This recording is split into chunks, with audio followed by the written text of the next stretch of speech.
श्री स्वामी समर्थ मंडळी, आज अचानक सकाळी स्वामींच्या दर्शनाला जायचं ठरलं आणि मागे पुढे कोणताही विचार न करता लगेचच खोपोली लोकल पकडली. आज तसा पाऊस कमी असल्यानं वातावरणात छान गारवा होता. साधारण 2 तासांच्या प्रवासानंतर पळसदरी स्टेशनवर उतरलो. आजूबाजूला निसर्गरम्य वातावरण होतं.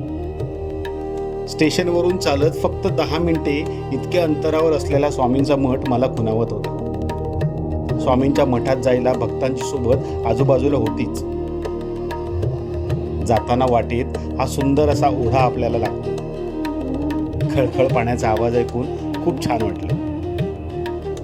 नंतर निसर्गाच्या कुशीतून चालताना समोरच त्या झाडाझुडपांमधून मठ दिसू लागला आणि अगदी 10व्या मिनिटाला मठात पोचलो.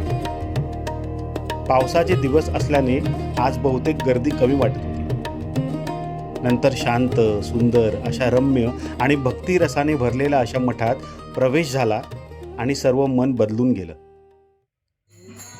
आतमध्ये प्रवेश करता क्षणी भजन कानावर पडले आणि मन तल्लीन झालं. संपूर्ण वातावरण संगीतमय झालं होतं.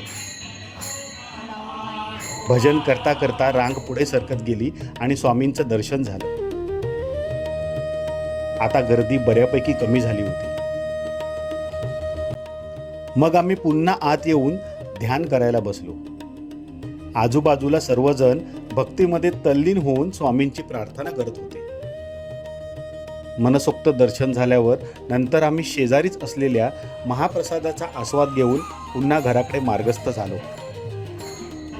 जाताना दूर दूरपर्यंत दर्शनाचे भक्तिमय वाइब्स घेऊन पळसदरीचा प्रवास संपवून घराकडे निघालो.